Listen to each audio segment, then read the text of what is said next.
Broncos Country, stand up. We are knocking on the door of the Super Bowl, and the locker room secrets I have found will stun even the loyalists. I have dug up critical intel that the big networks completely missed. Information that flies under the radar but totally flips the script on this showdown with New England. It is a pressure cooker of tactics and massive uncertainty hanging over the signal callers. Before we dive in, smash that like button if you bleed orange and blue, and drop a cheer in the comments. Show your faith that this squad has the guts to hoist the trophy right now in 2026. Let us get moving, because these factors will decide if we go home heartbroken or head to the greatest spectacle in sports. Okay, no more waiting around. The conference title is on the line as Denver gears up to battle New England, and the magnitude here is off the charts. Victory secures a spot in the finale, and whispers suggest Denver is entering this fight far more dangerous than anyone realizes. First, we have to address the massive elephant in the room: New England's passer issues.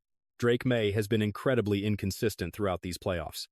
He possesses undeniable skill, sure, but coughing up the rock 6 times in 2 weeks is a catastrophe waiting to happen. Keep in mind, those mistakes happened against units nowhere near as lethal as what he faces now. If Houston and LA gave him trouble, he is going to have nightmares seeing Bonito, Cooper, and Allen coming for his head. Our front 7 is terrifying, and New England is panicked about their rookie blockers failing on the left side. Specifically, Will Campbell has looked completely lost lately, posting an abysmal 16.5 grade over the last fortnight. It is a massive vulnerability, and Vance Joseph is undoubtedly scheming up pressures to hammer that exact point. Do not overlook the secondary either. This defense is elite at all levels. Pat Surtain is the undisputed king of corners, and the opposition lacks a true primary receiver to test him. They might try to lean on Diggs or the rookie Butte, but with the outside shut down, Douglas is stuck working the inside. Their aerial attack risks becoming predictable and flat immediately.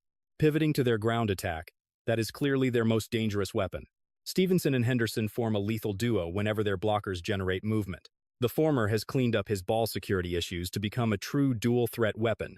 Henderson brings the lightning, capable of scoring a touchdown from anywhere if he sees a gap.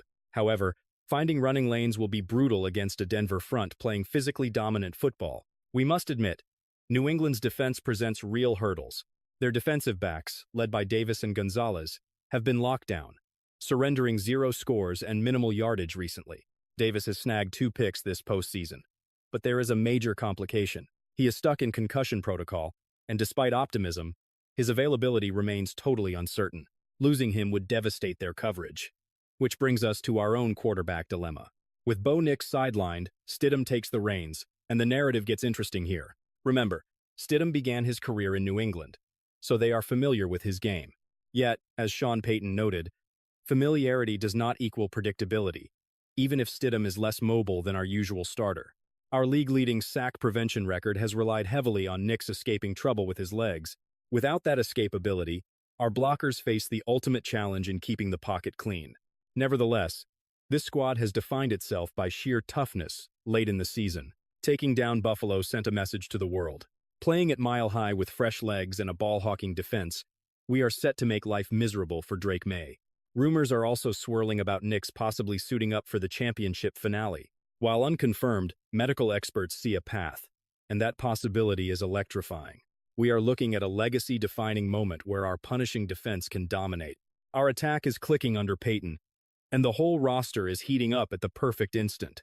This is the precise moment the tension reaches its boiling point. Mainstream pundits might ignore the powerhouse Denver is constructing, but film experts see a defense that is absolutely strangling opponents, not just getting lucky. Entering the AFC Championship, perfection is the only option. Despite the fanfare, Drake Maye has repeatedly shown he crumbles when the heat is on. He clutches the football eternally, forcing dead plays, which usually results in catastrophic fumbles or drive-killing sacks. Now plunge that fresh-faced quarterback into the chaotic crucible of Mile High, battling thin air, deafening roars, a relentless rush, and the immense burden of a Super Bowl berth creates a nightmare scenario. We have not even discussed the absolute zone Vance Joseph has this squad playing in right now. Takeaways are arriving in relentless surges, with Cooper shredding the edge, Bonito bending past tackles, and Locke flying around. They do not just impede you, they steal your possession. Never underestimate the tactical warfare occurring on the sidelines, where Sean Payton is surgically altering the attack without Bo Nix. With Stidham under center, Denver has pivoted to a disciplined, calculated aerial assault. Fewer run-pass options, increased play action, and a massive focus on maintaining a pristine pocket define this new strategy. The offensive line has performed miraculously, excelling in both protection and mental discipline with almost zero errors. They are a cohesive unit, but the Patriots' interior defensive line poses a serious glitch in the matrix. Barmore and Williams possess the explosive burst to crush the pocket instantly from the inside. Survival depends entirely on how Lloyd Cushenberry and his guards withstand that interior onslaught. If they can buy Stidham that singular extra heartbeat to operate, you unleash weapons like Cortland Sutton and Jerry Jeudy against a battered secondary, particularly if Carlton Davis is sidelined. Let us rotate back to the New England attack. We covered the run and Maye's pocket panic, but there is another critical angle. New England survives on a few explosive moments every match to drastically swing the momentum. Versus the Chargers, it was a bomb to Hunter Henry. Against Houston, a slant to Pop Douglas beating man-to-man coverage. However, those passing windows will be microscopic this weekend for one simple reason. Denver's backfield is not merely talented, they are rigid, and Surtain effectively erases half the gridiron. Every dropback forces Drake Maye to ignore one side, creating a lethal mix with his existing hesitation. Then you have the volatile variable that is Stefon Diggs. Diehards claim he is still the ace, but reality shows spotty stats all year, ignoring the drama off the field. Denver has masterfully blocked out noise, and Surtain is virtually guaranteed to shadow Diggs everywhere.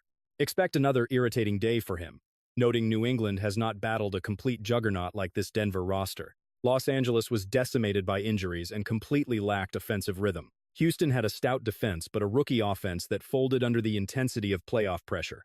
Denver offers a ferocious defense, craving steals, and an offense gaining quiet efficiency weekly, even without their star. Ignore the intangible advantage at your peril. Sean Payton has navigated these waters before. He owns a ring, masters locker room psychology, and squeezes every drop of potential from his squad when it matters most. The opposing coach still has mountains to climb to prove his worth in these clutch scenarios.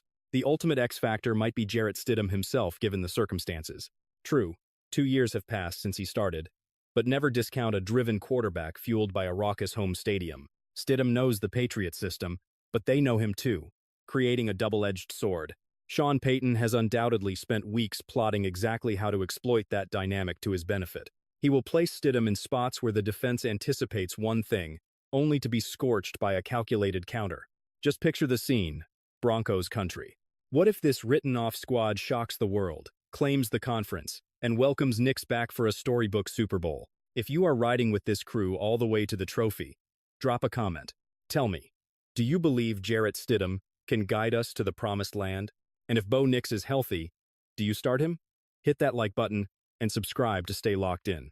Click the clip right here to uncover the full medical reality of Bo's injury and the expert verdict on his potential comeback. Let's ride, Denver.